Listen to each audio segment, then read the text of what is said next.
If you're not able to meet face to face, sometimes it's hard to work on projects, especially if you have things that maybe you'll need to show somebody else. Maybe you're building something or you want to share something with them that you're working on visually.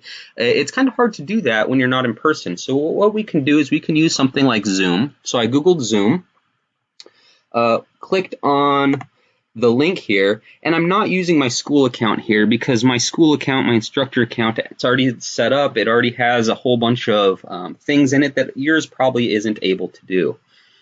And so I'm going to go ahead and sign in.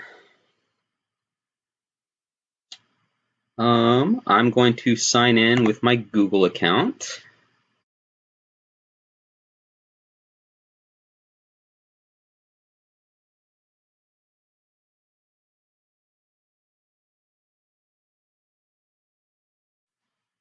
All right, so I went through and I set everything up, which you would probably have to go and do as well. But then what you can do is you can schedule a meeting. And so what you do is you'd hit here, you'd hit schedule a meeting. And again, only one person would have to do this.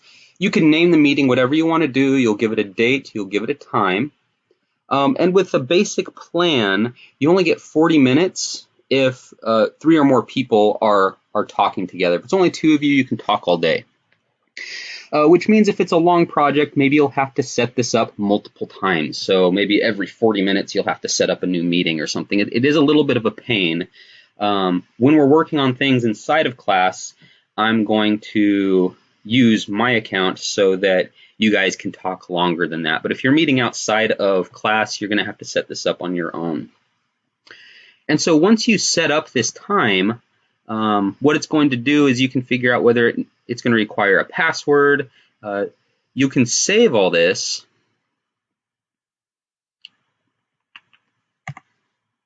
I didn't change anything, so I'm hoping it's all good. But then what it's going to do is it's going to give you a link. And so you can take this link and you can copy it and you can just put it inside of some Google Doc. So let's say that we have a Google Doc, and this Google Doc is going to be for our meetings. So meeting links. There we go.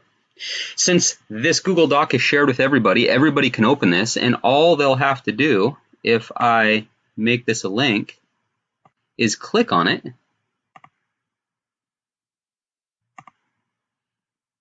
At the time of the meeting, and they'll be able to join the meeting. Now, this link might not be very useful. They say, well, when do I click on this? There is a better option here where I can copy the entire invitation. That might be a nicer way to go about it.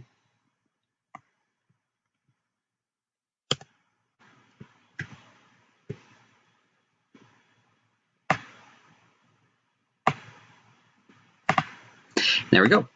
So now you can change this. You can say, hey, this person set up a meeting. It's called this. It's at this date at this time. Click here. And if there's some type of ID and password that you need, that is there as well. So now you can work on things together. You can show off the work that you're doing with each other. You can look at what each other is doing, and it can make working in teams much, much more efficient.